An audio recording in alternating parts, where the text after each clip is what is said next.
Hello साथियों, नमस्कार। मैं हूं विशाल सिंह और आप देख रहे हैं मेरे यूट्यूब चैनल V7 प्रज्ञान क्लासेस। और आप सभी जानते हैं कि हमारे पूरे भारत में छात्रों का आंदोलन छिड़ा हुआ है। जो छात्र अपने पढ़ाई को लेकर के निरंतर प्रयास कर रहे थे, जो सरकार की कुछ कमियों की वजह से अपने आंदोलन को आगे बढ़ाए हुए हैं। जो हमारे पड़ोसी राज्य आपको देखने को मिला हुआ झारखंड में, दिल्ली के जंतर मंतर पे काफी छात्र संघर्ष करते हुए नजर आए थे और वो असर अब हमारे बिहार तक पहुंच आई है। और बिहार कैसे पीछे रह सकता है? बिहार तो शुरू से ही आंदोलन की भूमि रही है और इसी के अफरा तफरी में बिहार सरकार ने तत्काल BPSC TRE 4 का विज्ञापन जारी कर दिया है। और आप सभी को बताते हैं कि इस विज्ञापन में क्या है, आप सबों के बीच रखते हैं। और ये काफी लंबे समय से वैकेंसी के इंतजार था छात्रों का, जो अपने संघर्ष करने के बाद, छात्रों के संघर्ष करने के बाद बिहार सरकार अफरा तफरी में अपना विज्ञापन जारी की है। चलिए आपको बताते हैं।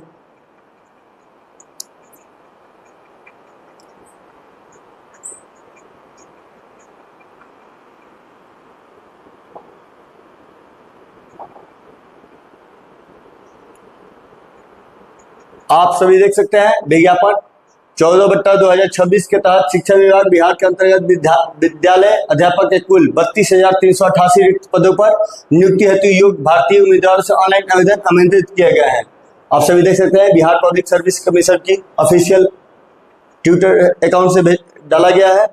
और देखिए फॉर्म भरने का जो डेट है आपको 1 सितंबर 2026 से, और लास्ट डेट जो है आपको फॉर्म भरने का जो लास्ट डेट है 30 सितंबर 2026। आप सभी देख सकते हैं कि BPSC TRE 4.0 का नोटिफिकेशन आप सभी के सामने है। विज्ञापन संख्या 14/2026।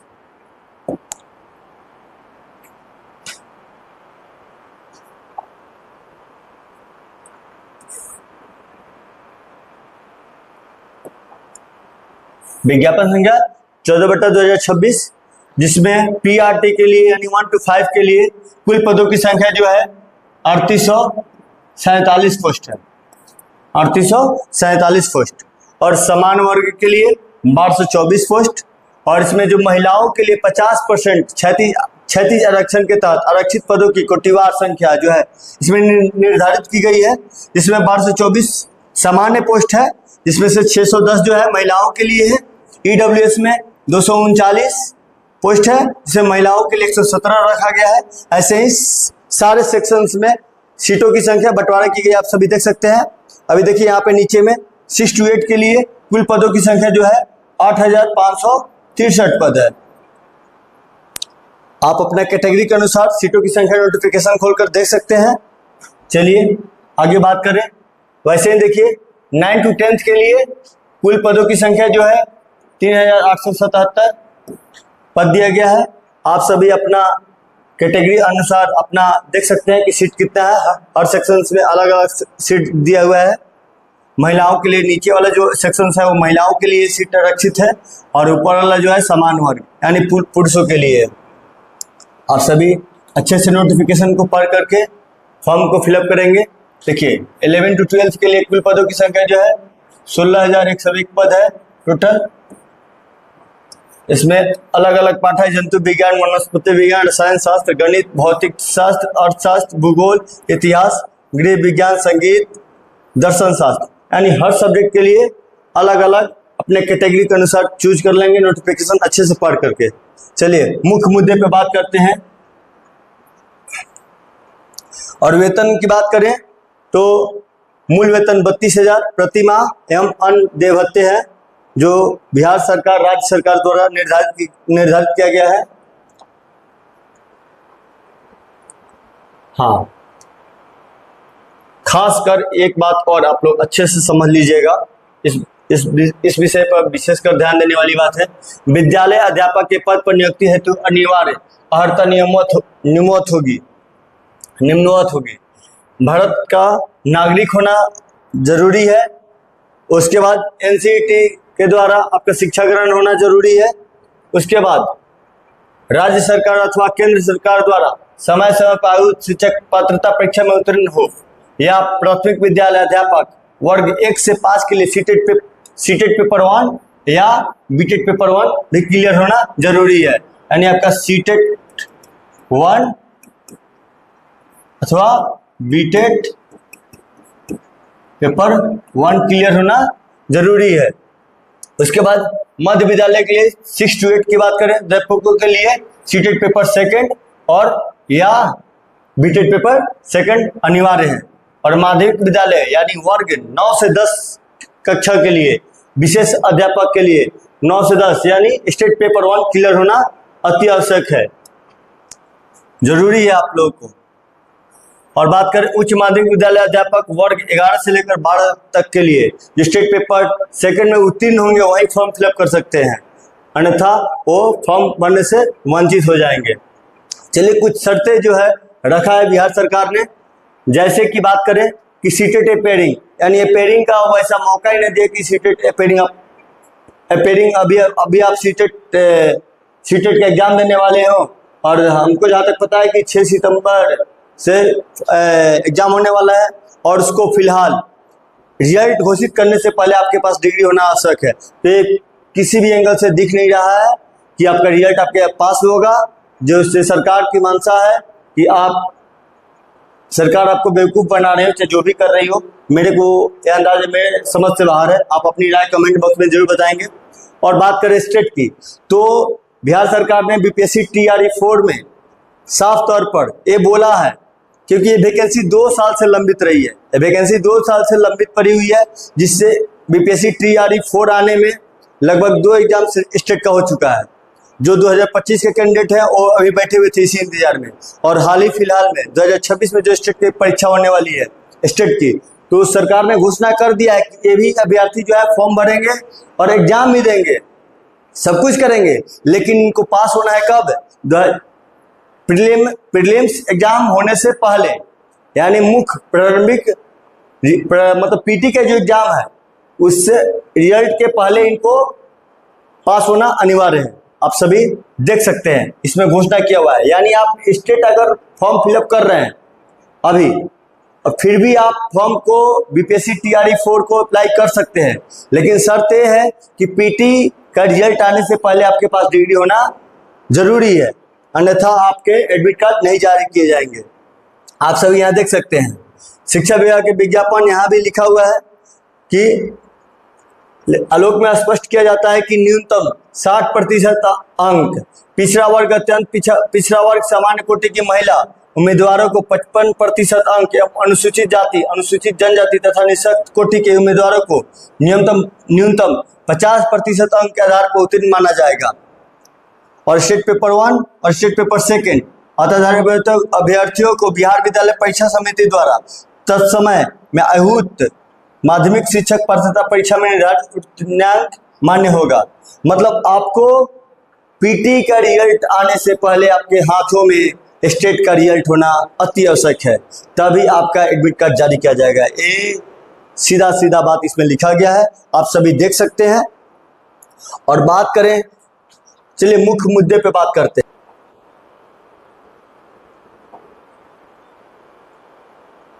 आप सभी यहां भी देख सकते हैं 9 से 10 सब विषयों के लिए अलग अलग कैटेगरी वाइज रखा गया है। आप सभी नोटिफिकेशन को अच्छे से पढ़ करके एक बार समझ लेंगे, उसके बाद फॉर्म फिलअप करेंगे।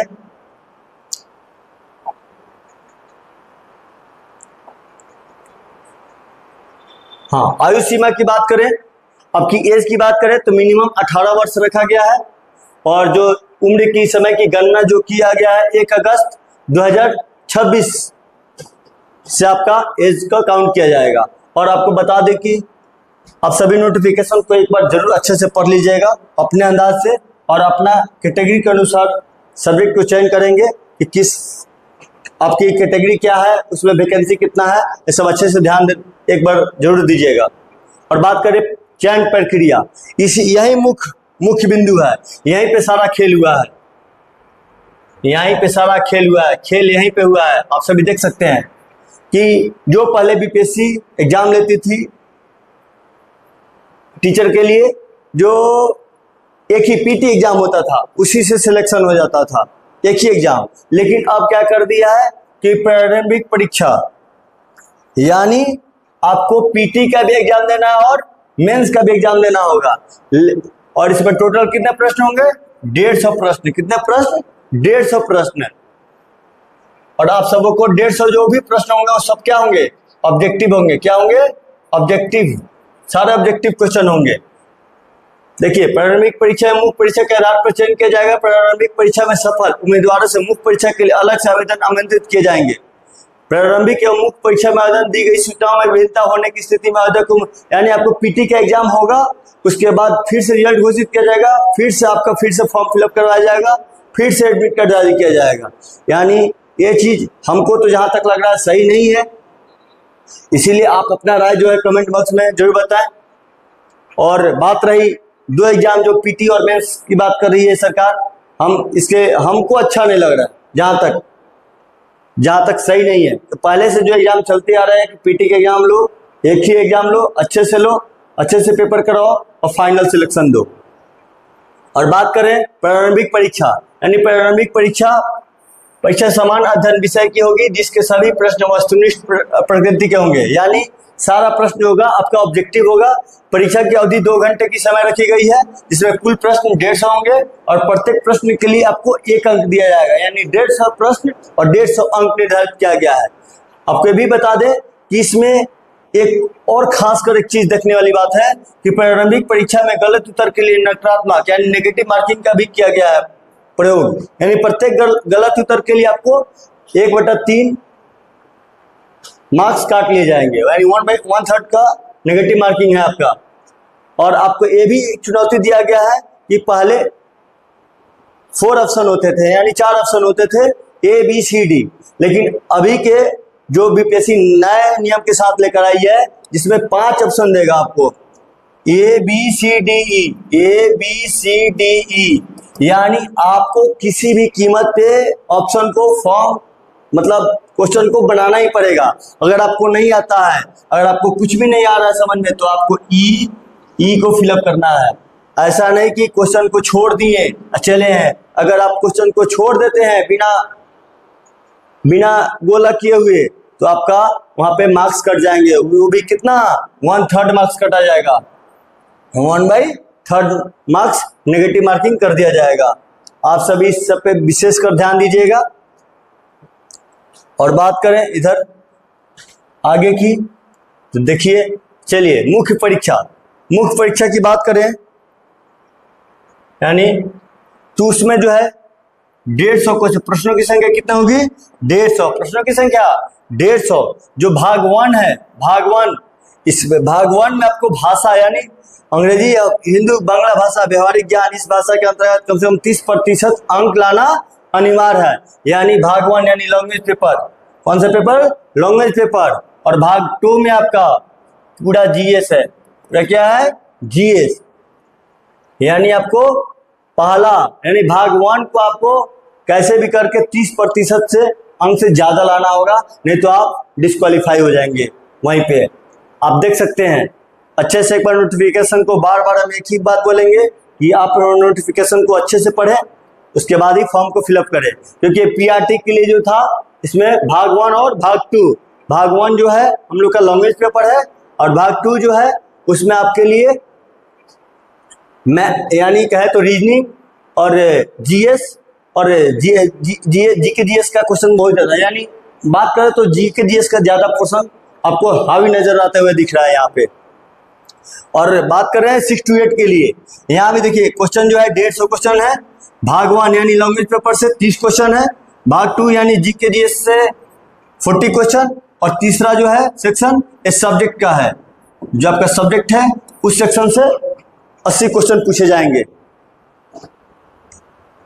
भाग 1 से आपको इसमें भी निर्धारित किया गया है कि आपको 30% अंक से ज्यादा लाना अनिवार्य है, यानी पास होना आपको जरूरी है। अगर 30% से कम अंक लाते हैं तो आप वहीं पे डिस्क्वालीफाई हो जाएंगे। इस बात को ध्यान रखिएगा।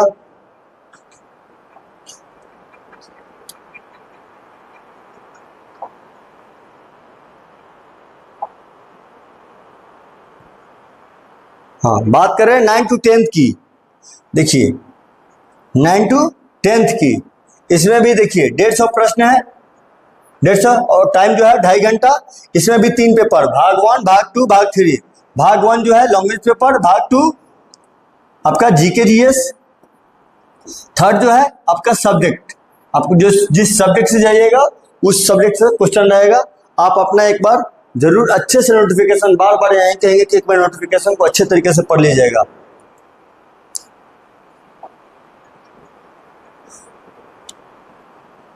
देखिए अब आए वर्ग 11 से 12 के लिए।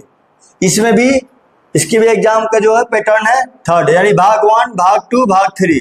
भाग 1 जो है लैंग्वेज है, भाग 2 जो है जीके जीएस पोर्शन है आपका, और भाग 3 जो है आपका सब्जेक्ट का, सब्जेक्ट से आपके सब्जेक्ट से क्वेश्चन है, सब्जेक्ट से क्वेश्चन दिया हुआ है, पूछा जाएगा। यानी भाग 1 में तो आपको किसी भी कीमत पे आपको 30% से माने पास होना जरूरी है, 30% अंक लाना अनिवार्य है। अगर आप 30% अंक से कम लाते हैं तो आप वहीं पे डिस्क्वालीफाई माने जाएंगे। और बात करें कुछ नियम भी है, मेधा सूची की बात करें तो इसमें आप जानते हैं कि सबसे पहले नाम, अगर अंक समान हो जाता है किसी कारणवश तो अल्फाबेटिकल नंबर से चेक किया जाता है। फिर कहीं डेट ऑफ बर्थ में मैच कर गया तो फिर पीटी में जो आपका एग्जाम हुआ है पीटी टाइम में, उस मार्क्स को भी देख करके आपको तो उसमें भी निर्धारित किया जाएगा कि आप किस बेसिस पे आपका सिलेक्शन होगा। यानी अंक समान होने पे सब चीज देखा जाता है। और इधर कुछ भी नहीं है, मुख्य चीज है जो हम आपको बता दे रहे हैं। देखिए आरक्षण की, हाँ आरक्षण की बात करें, आप आरक्षण की देख सकते हैं यहाँ पे, यानी समान प्रशासन विभाग द्वारा लागू आरक्षण का प्रावधान प्रभावी होगा। ऑनलाइन आवेदन पत्र में इंगित कलम में आरक्षण का दावा नहीं करने पर आरक्षण का लाभ नहीं मिलेगा एवं आरक्षण का लाभ राज्य सरकार के प्रचलित आरक्षण नियमों के अनुसार राज्य सरकार के सक्षम पदाधिकारी द्वारा निर्गत प्रमाण पत्र के आधार पर ही देय होगा। आरक्षण का लाभ बिहार के मूल निवासी का ही देय होगा। जाति प्रमाण पत्र, अस्थायी निवास यानी अस्थायी निवास या मूल निवास प्रमाण पत्र आपको देना अनिवार्य है। और खासकर एक बात और बता दें कि अगर आप अदर स्टेट से आते हैं तो आप लड़के हो चाहे लड़कियां हो, कोई भी यहाँ बिहार के लिए हो, समान वर्ग में उनको काउंट किया जाएगा। आप यानी समान वर्ग में आएंगे और समान वर्ग के अंदर जो भी मतलब निर्धारित किया गया यहाँ पे मार्क्स, उसके अंदर आपको आना होगा, यानी मार्क्स आपको वही शो करना होगा। अदर स्टेट के और यहाँ बिहार के जो स्पेशल यहाँ जो रिजर्व कैटेगरी के वर्ग हैं उनके लिए विशेषकर छूट दिया गया है।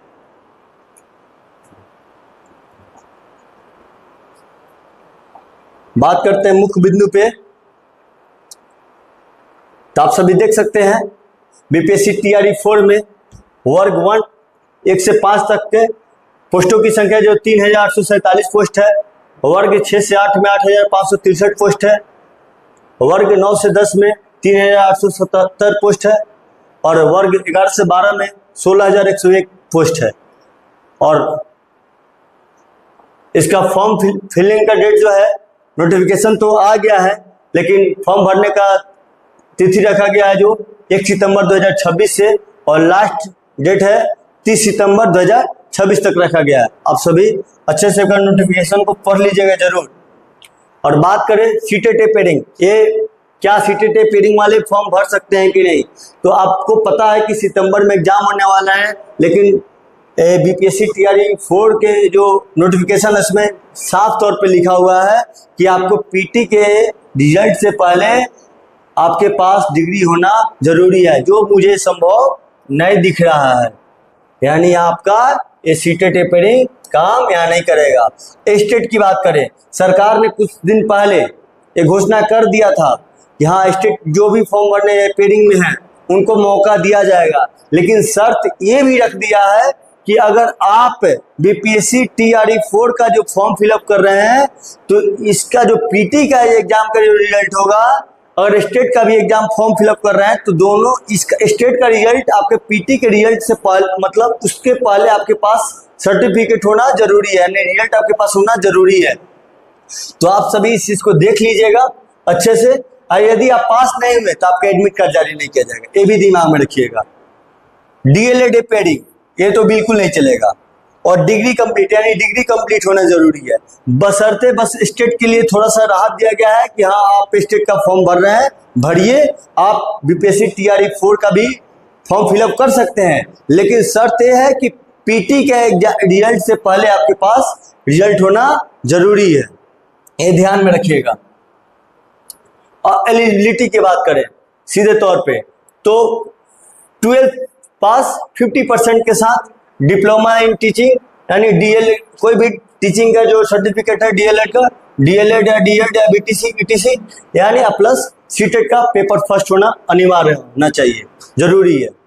उसके बाद दूसरा 12th 50% के साथ प्लस डीएलएड प्लस सीटेट का पहला पेपर आपका क्लियर होना जरूरी है, या आपके पास 12th का 50% के साथ या special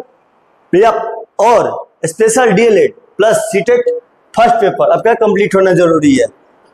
other last graduation plus DElEd diploma in teaching plus CTET का पहला पेपर आपका कंप्लीट होना जरूरी है, यानी आपके पास ये सब सारे डॉक्यूमेंट्स आपके पास अनिवार्य होने चाहिए, यानी जरूरी कागजात है जो आपको फॉर्म फिलअप करने समय ध्यान रखना होगा।